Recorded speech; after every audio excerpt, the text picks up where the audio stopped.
hermanos estelares, un gran saludo a todos mis seguidores de su canal UFO y Urma Titans. Y también quiero mandar un gran saludo al canal de Eva Lunela, esa gran astróloga y divulgadora. Pues un placer y un gusto estar nuevamente con ustedes para empezar a hablar de esta nueva saga dentro de mi canal del UFO Urma Titans, que se llamará Crónicas de Umbro.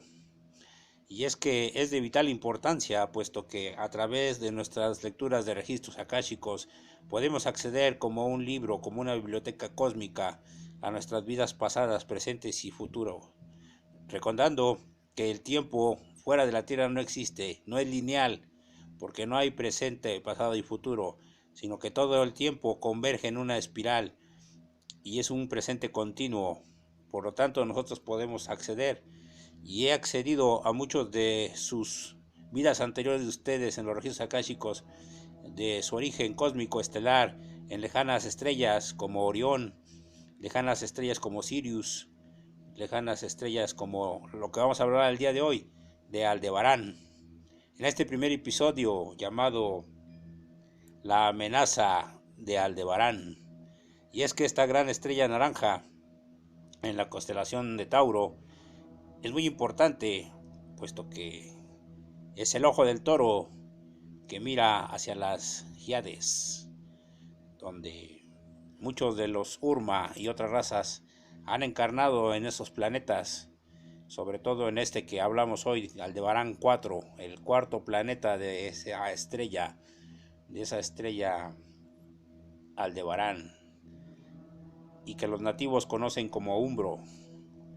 Así lo conocen y así lo han vivido con cierto cariño y con cierto apego. Porque hablar de este planeta, que muchos me han preguntado qué significa Umbro, Umbro es el nombre que se le da de los nativos a este Aldebarán cuarto. Y es que es un planeta hermoso desde nuestro punto de vista porque tiene bosques, ríos, lagos, montañas, pero es un planeta bizarro, es un planeta salvaje, y es por eso que a nosotros los Urma nos ha gustado tanto, porque es como un jardín de niños donde va uno a practicar las artes de la guerra, el combate cuerpo a cuerpo, las artes místicas, porque hay grandes magos. Hablábamos en un episodio pasado de la saga anterior de los magos negros, de los hechiceros, de los wizards, de esos seres que dominan la alquimia, la astrología, la astronomía y las artes ocultas. Y aquí en este planeta estos seres pululaban porque varias semillas estelares han encarnado, pero la característica de este planeta Umbro es que se ha detenido en una continua edad media, y es por eso que aquí este autor Tolkien en su obra El Señor de los Anillos nos retrata perfectamente cómo es este planeta. Y ustedes que han sido muchos fanáticos de esta serie del Señor de los Anillos, por eso se reflejan y por eso sus memorias celulares se activan, porque recuerdan esas vivencias en esa continua edad media de guerreros ancestrales, de hechiceros, de magos como Gandalf, emulando al mago Merlín de aquí de la Tierra, y seres de todo tipo morfológicos. Esa es también la gran fauna que hace a este planeta mágico, porque podemos encontrar desde Homo sapiens hasta seres imponentes y casi monstruosos como Kazán, una bestia mitológica semidesnuda, o podemos encontrar seres de apariencia musculada con cara de esqueleto como el personaje que vemos en Los Amos del Universo de He-Man, o podemos encontrar guerreros nórdicos como Sarcos, espigados altos, o guerreros samuráis como Jonus. Y también no todos son guerreros, también hay población, también hay aldeas de desprotegidos, y es aquí donde seres como Liger, ese ser de origen Urma, que fue un justiciero y que participó en el rescate de la princesa Samia, que ya he relatado en estos videos y que volveré a relatar, enfrentando a las fuerzas del mercenario Boreas para rescatar a esta princesa. Y también había otros seres también enigmáticos, como la reina de las bestias, que poseía esta mujer una telepatía y que vivía apartada de la población porque no se adaptaba a la vida con sus congéneres, y empezó a establecer, como si fueran animales de poder, un contacto telepático con la raza animal de esos planetas, y que los seres alados, esos humanos con alas que viven en las montañas, se hicieron parte de su ejército. Pero no nada más a estos seres alados, sino también tenía el control sobre una especie de seres parecidos a los Sasquatch de aquí de la Tierra, a los Pie Grande, y que venían y que fueron traídos de un planeta llamado Ani, y que también le obedecían y eran sus poderosos ejércitos, y que también enfrentó a las legiones de Boreas. Pues bueno, aquí también estos magos que les mencionaba, como tipo Merlín, como Storm o como Rayeno, que manejaban el poder del rayo, como Liger, este ser de apariencia parecida a Conan, musculado, de 2,5 metros de estatura, usando la espada y el poder del rayo, que manejaba esas fuerzas en un campo electromagnético y que era capaz de destrozar las rocas, y que sus amigos eran los dragones que vemos en esas películas de la Edad Media. Y bueno, dentro de toda esta gama amplia de este mundo de Aldebarán, que tiene la cualidad de no avanzar en tecnología, sino mantenerse en esa etapa constante medieval, igualito que en El Señor de los Anillos, pues es aquí donde los Urma encarnamos en varias rotaciones, en varias misiones, en diferentes tiempos, y un servidor, el mayor tigre blanco, encarnó ahí como humanoide, pero también como felino, y estuvo al lado de su gran amigo Liger, este ser también de origen Urma, muy fuerte y muy imponente, y que se enfrentó a Kazan y se enfrentó también a esos seres como Empiro de la raza Petrus, o como a este ser Kazan, a este monstruo de las cavernas. Entonces era una época donde también había otros mercenarios como Irchi, ese ser de orejas puntiagudas que usaba diferentes tipos de armas, pero sobre todo la flecha. Entonces tenemos a otras mujeres como Oda, que era una especie de adivinadora, una especie de hechicera que se ganaba la vida en los poblados haciendo artes de prestidigitación. Y también había mujeres hermosas como Índiga, de la que Liger se enamoró profundamente, esa mujer pelirroja de belleza sorprendente. Y en sí mismo la reina de las bestias también era muy bella y usaba un casco con cuernos y con una indumentaria muy escueta. Toda esta gama es fascinante y se estremece uno de solo recordarla, pero a lo que vamos enfocados en este episodio es a las razas arias, porque así se llama este episodio, la amenaza de Aldebarán, la amenaza aria. Y es que aquí en la Tierra hay mucha confusión, a pesar de que se han hecho varios cursos de razas cósmicas, como lo ha hecho Gerardo Amaro, como lo ha hecho León Valverde, y otros tantos que han hablado de los arios, como Marcelo Larín. Entonces vamos a hacer una recapitulación de quiénes son los arios, pero no los arios, como me han preguntado, de la raza que fue derivada después de las juventudes hitlerianas del Tercer Reich, porque mucha gente piensa que los arios son los alemanes, y esto es solamente una derivación, un linaje, pero realmente la raza es muy antigua, la raza aria, que es una raza nórdica, y que fue la primera que ancló la primera tipología humanoide aquí en la Tierra después de que llegaron los creadores dragones Elohim y aterrizaron la monada en Hiperbórea, y que se necesitaba de cuerpos fuertes, de genéticas duras para las altas temperaturas del frío o las altas montañas o los animales que había en esa época, como tigres, dientes de sable y otro tipo de bestias. Entonces aquí donde llega esta monada de la raza aria, esa raza nórdica fuerte de 2,5 metros aproximadamente. Y es aquí donde muchos se confunden porque piensan que los arios son los Anunnaki, pero no. Los arios son unos y los Anunnaki son otro. Y dentro de los Anunnakis hay varias tipologías también, pero los que predominan son los de características humanas. Los Anunnaki son un poco más altos que los arios, pero los arios son más fuertes, más musculados. Es aquí donde surgieron esos dioses que conocemos en la mitología mal llamada nórdica, porque la mitología es algo que te meten como que no existió, y sin embargo aquí estuvieron los dioses Odín, Thor, y apoyados por las valquirias.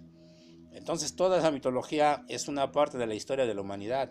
y estuvieron aquí esos arios. Y es que Hitler los popularizó porque él trató de contactarlos por medio de esta medium llamada María Orsic, cuando fue reclutada a las fuerzas de la sociedad de Thule, y que después María Orsic, cuando tuvo su proceso de despertar, así como lo están teniendo varias semillas estelares, y se dio cuenta de su real capacidad, se separó de la sociedad Thule por ver las prácticas que están haciendo bélicas, y personajes siniestros como Rudolf Hess, como Himmler, estos mercenarios que solamente querían la conquista y el sometimiento de otras razas, y utilizaron a María Orsic cuando en su temprana edad empezaba a hacer sus pininos, y contactó con seres precisamente de Aldebarán, esos arios fuertes, esos vikingos que ya habían estado aquí, pero que cuando fue el diluvio, fue la hecatombe, se fueron varios y otros quedaron aquí, pero la mayoría se fue. Y es que por medio de la telepatía los empezó a contactar, pero al principio, como todos, cuando no tenemos la experiencia, no sabemos a quién estamos contactando telepáticamente. Es aquí donde muchos dicen que contactaba a seres de oscuridad y otros a seres de luz. Y yo les digo que no eran ni unos ni otros, sino eran científicos de la raza aria, porque dentro de la raza aria no todos son guerreros, también hay científicos, también hay sanadores. Hay de todo como en cualquier raza. Claro, la raza aria se especializa en la guerra, pero es como los Urmas, somos especialistas en los comandos, en la lucha, en los viajes espaciales, pero también hay genetistas, también hay sanadores, también hay chamanes, así con los arios. Entonces separemos bien que los arios no son lo mismo que los anunnakis, pero también llegaron aquí a aterrizar esa etapa de la humanidad para que pudieran albergar almas de todo tipo, porque estaban aquí ya almas sirianas, pero llegó en una época de la tierra todo tipo de seres, y llegaron todos los de Aldebarán y empezaron a florecer y empezaron a esparcirse por todo el mundo, principalmente en las regiones nórdicas, en Finlandia, en Groenlandia, en Noruega, en Suecia. Pero había otros seres, también eran entre ellos de Orión, y seres de Aldebarán, que estaban ahí interactuando con los atlantes, en cuerpos de los atlantes, y eso les daba una característica. Es como al día de hoy varias semillas estelares de Orión, de Sirio, de Alpha Centauri, de Arcturus, de Andrómeda, están aquí ocupando cuerpos en bases biológicos humanos, pero en realidad la raza humana se compone de una gran variedad de almas cósmicas, de origen cósmico. Es por eso la importancia de hacer nuestros registros akáshicos, para saber de dónde venimos, quiénes somos y hacia dónde vamos. Y gracias a su colaboración al día de hoy, varias semillas estelares ya han despertado o siguen despertando. Precisamente ayer me hablaba una de las primeras que me contactó en esta etapa antes del Pandemonium, una chica de Argentina que estuvo en una de sus encarnaciones como Ama Sutun, y que ahora ha encontrado su verdadero origen cósmico y está llena de fuerza y vitalidad, porque es una medium llave muy poderosa, y que ahora no niega que tiene ese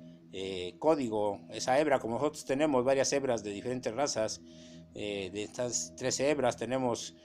cierta porción de raza cetácea, de raza aviar, de raza andromedana, pero al fin de cuentas nosotros provenimos de donde fue nuestra primera aparición como fractal del alma de la fuente cósmica, donde fuimos creados. Y en este caso, yo soy de origen Urma, aunque sí pueda tener un poco, ya en mi envase humano, un poco de diferentes genéticas. Así ella tiene este gen Amasutum, este gen que le da fuerza, que le da una percepción psíquica enorme, pero ha descubierto que ella fue creación felina 100%, bueno, casi 100%, y eso me llena de gusto, porque ella se está integrando a esta gran tripulación. Entonces, el título de este video, que se llama La amenaza aria, es porque varios videntes y canalizadores han presagiado el regreso de estos arios, pero no de los arios científicos, sino de los arios guerreros, de los arios que tienen esa llama, esa inquietud de conquista. Y es aquí donde radica esta amenaza, porque al día de hoy no se está permitiendo que vengan a esclavizar o a controlar a la humanidad, porque esta casta de guerreros arios tuvo enfrentamientos con los Anunnakis antes de la hecatombe de la Atlántida, e incluso con algunos atlantes también tuvieron. Estos arios de raza pura, estos dioses nórdicos, tuvieron enfrentamientos con los atlantes o con los homocapensis también. Era una gran combinación, una gran villa de diferentes razas cuando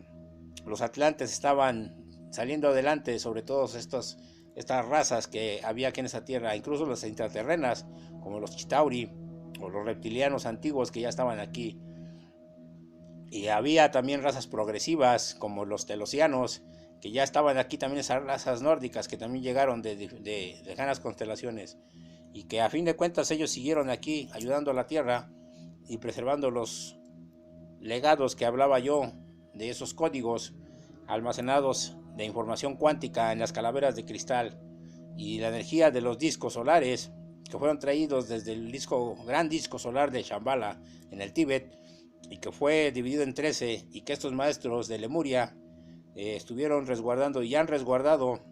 al lado de los hermanos Urma en cada uno de los recintos desde Monte Shasta con el disco de Manashi hasta Yon en la Antártida, y pasando por las selvas del Paititi y Aromané en Honduras, así como Surinam, así como en las selvas de Brasil, en Uruguay, en todos y cada uno de los lugares donde están los discos distribuidos específicamente. Es ahí donde estos maestros, al lado de los telosianos, que ya hablaremos nuevamente de ellos más adelante, han estado cuidando a través de toda la red Agartha ese patrimonio de la humanidad. Por eso es de que al día de hoy estamos al pendiente, sobre todo los pilotos Urma, del regreso de los Anunnaki que se hablan, pero también del regreso de los arios, porque ellos quieren llegar a quedarse con esa parte del pastel. Y no nada más los arios, hay varias razas que están tratando de regresar a quedarse con su porción, porque se sienten los dueños, así como los Chitauri se sienten también los dueños, han querido también regresar. Entonces nosotros estamos monitoreando todas y cada una de estas razas en sus facciones que son peligrosas, así como los avatares que están aquí interactuando con la humanidad, como Elon Musk, ya comentábamos, que también está siendo monitoreado, porque no se sabe si realmente está actuando a favor de la alianza o está siguiendo la agenda del cabal. Obviamente al cabal le conviene que regresen este tipo de razas conquistadoras, de razas esclavistas como los arios, pero ya no se permite. Estamos cuidando cada uno de los frentes y cada uno de los portales, como les decía en un video anterior, apoyados desde las regiones del inframundo con Anubis hasta las regiones de aire y mar con Enki y Poseidón, y con todos los aviares que están cuidando. Entonces estamos monitoreando cada uno de los posibles regresos de estas razas conquistadoras bélicas,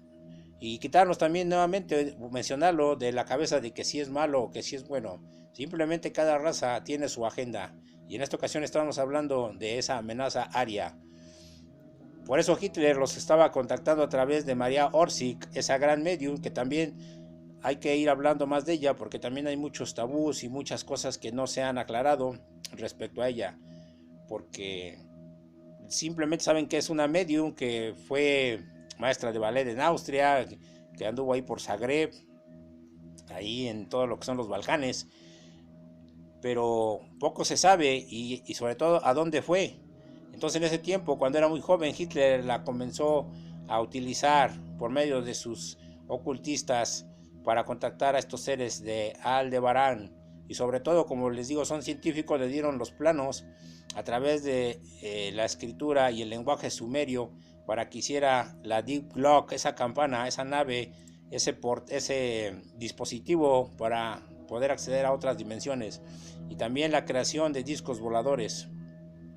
Todo esto fue utilizado por el Tercer Reich y sus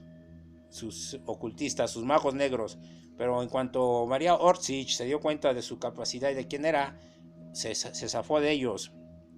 y entonces formó su propia sociedad de las Bril. Entonces María Orsic es una medium de origen taijetiano, y esa capacidad de gran videncia y de contacto era porque estaba en su ADN ese gen taijetiano que le permite ser una perfecta decodificadora de planos militares y piloto también, y que dicen que cuando cayó el Tercer Reich ella desapareció. Bueno, la verdad es que por la operación Paperclip la andaban persiguiendo como a muchos otros científicos, porque ella incluso tuvo contacto con Nikola Tesla en cuestión de armas psicotrónicas como el rayo de la muerte y otro tipo de armas. Estuvieron en constante comunicación, pero debido a la persecución de la Gestapo y que ella ya no estaba con la ciudad de Thule, ella se fue con la ciudad de Bril, y cuando cayó el imperio hitleriano y comenzó la operación Paperclip, recapturando a varios científicos de todo el mundo para los proyectos de los triunfadores de la guerra. En ese sentido, María Orsic fue llevada igual y su grupo de mediums, y es aquí donde diferenciamos de los magos negros, porque se le podría considerar ella una especie de esotérica o bruja, pero no, ella era una científica decodificadora de origen taijetiano,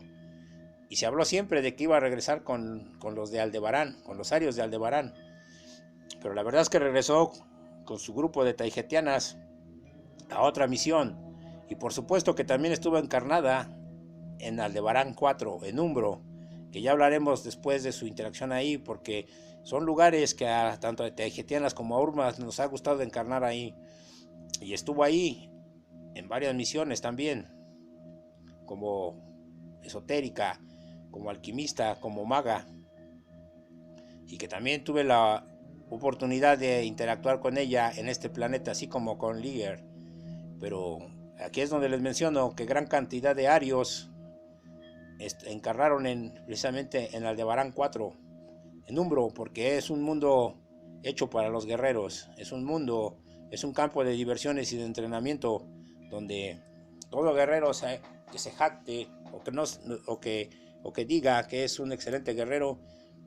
se ha curtido en estas tierras de Tolkien, como lo platica, con estos monstruos, con estos gigantes que están ahí, que estuvieron ahí en cada una de las batallas, en cada una de las luchas por liberar a las aldeas en esos pueblos, junto a los magos como Storm, como Rayeno. Es por eso que estamos recordando el día de esas encarnaciones y enfocándonos sobre todo a la raza aria, que varios de los que fueron conocidos como los dioses que ya mencioné, los dioses nórdicos como Odín y como Thor, encarnaron sus fractales allí en Aldebarán 4, y estuvimos interactuando ahí, luchando en esas regiones nórdicas, porque Umbro también tiene regiones gélidas, regiones nórdicas, y ahí estuvimos también interactuando y viviendo experiencias. Es por eso que María Orsic fue llevada de aquí a otras misiones que al día de hoy está llevando a cabo, pero que son top secret, para que no sean descubiertas esas operaciones de la alianza. Pero al día de hoy ella sigue con las taijetianas trabajando, pero en misiones muy, muy delicadas, muy encubiertas por su gran capacidad científica militar que tiene. Pero ella sigue trabajando al lado de los Urma en las naves Toleka, naves Abjon y naves Thunderfire. Ella sigue interactuando, pero bajo una misión súper clasificada, que se irá dando a conocer en medida que esta guerra vaya avanzando y que se pueda dar esa información. Por eso es que no se encuentra mucha información en las redes,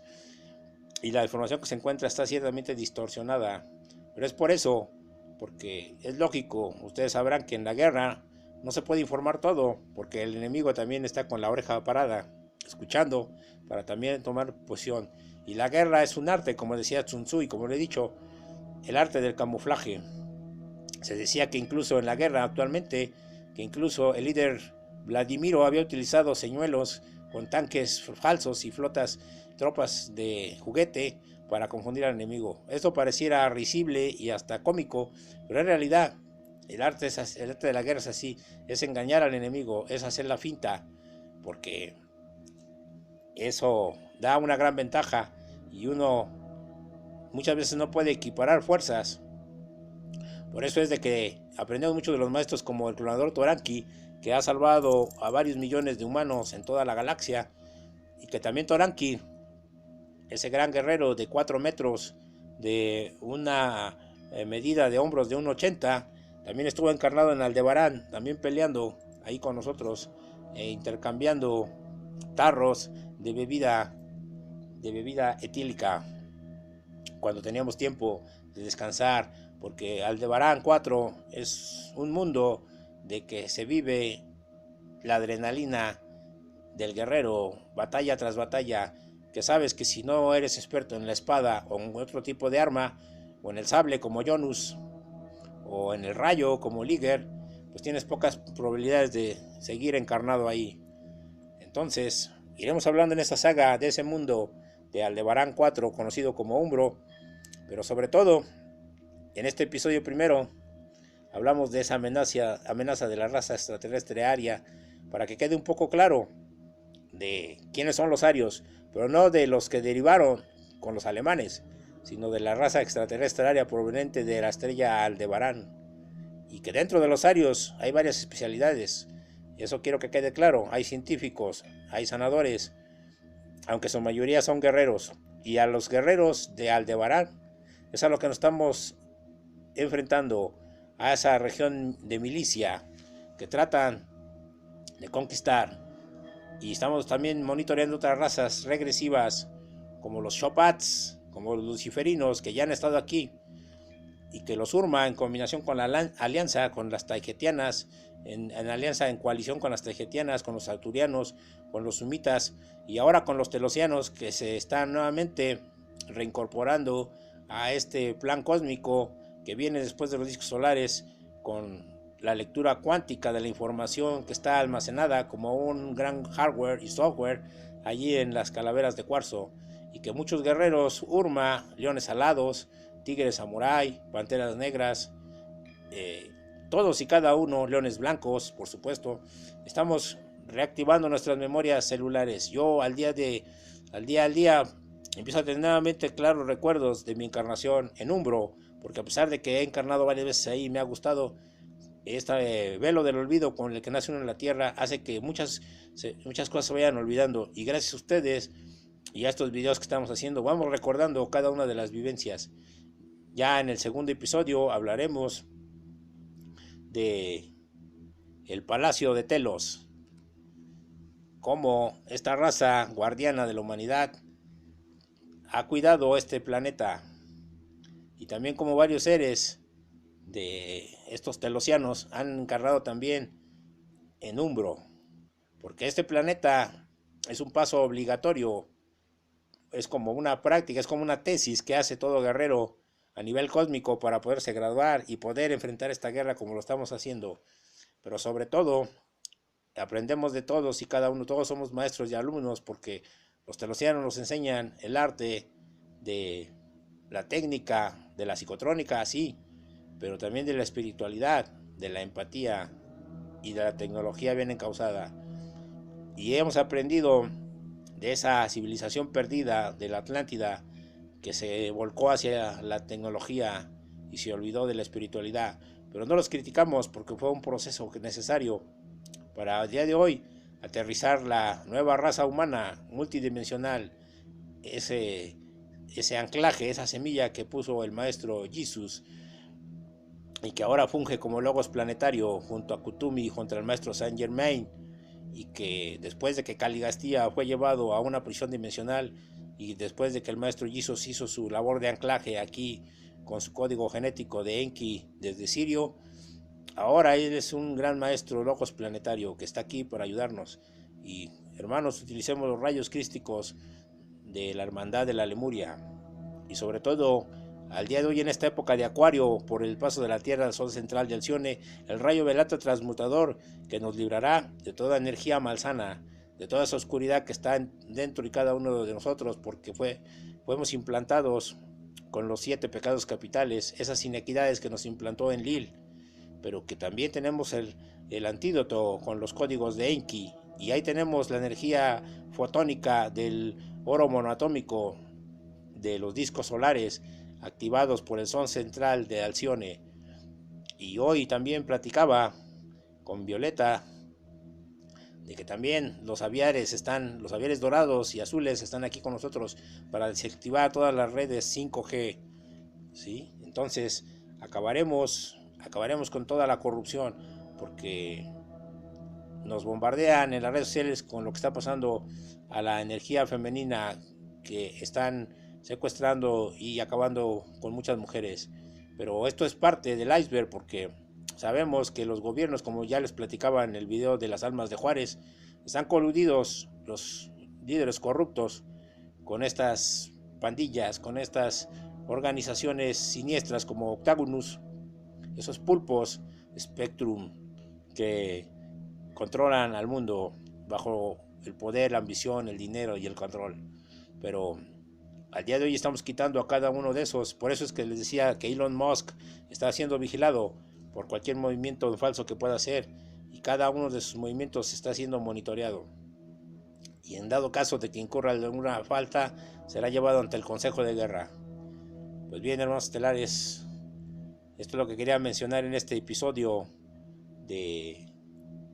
la amenaza de Aldebarán, la amenaza aria, y cómo estos guerreros arios salvajes, no malos sino salvajes, han estado encarnados en Umbro, y los conocemos los Urma porque nos hemos enfrentado a ellos, sabemos cómo son expertos guerreros, así como a los Anunnakis y a los draconianos, ya los tenemos medidos y nos vemos las caras en esta guerra. Estamos yendo con los cronautas Urma todas las líneas del tiempo donde han estado los guerreros que pueden ser enemigos, como los arios, o también pueden ser aliados si ellos así se lo requieren, como los científicos que contactó María Orsic y su sociedad Abril. Posteriormente, si así se puede hacer, si se requiere, ya se divulgará la labor que están haciendo estas hermosas mujeres de pelo largo de la sociedad Bril al día de hoy con las taijetianas. Pero esto solamente será en base a los resultados que vayamos viendo en la guerra. Pues bien, mis queridos hermanos estelares, un gran abrazo de luz a la distancia. Agradezco sus aportaciones en PayPal, que están en la descripción. Nos vemos en el próximo episodio de esta saga Crónicas de Umbro, en el que hablaremos del Palacio de Telos, el Palacio de Cristal, de Cuarzo, el Palacio donde está la información cuántica de las calaveras de cristal. Gracias, estelares. Los amo, los quiero. Hasta la próxima. Un beso a la distancia y un abrazo. Victoria de la Luz, Urma Titans. He dicho, así es y así será por la eternidad. Gracias.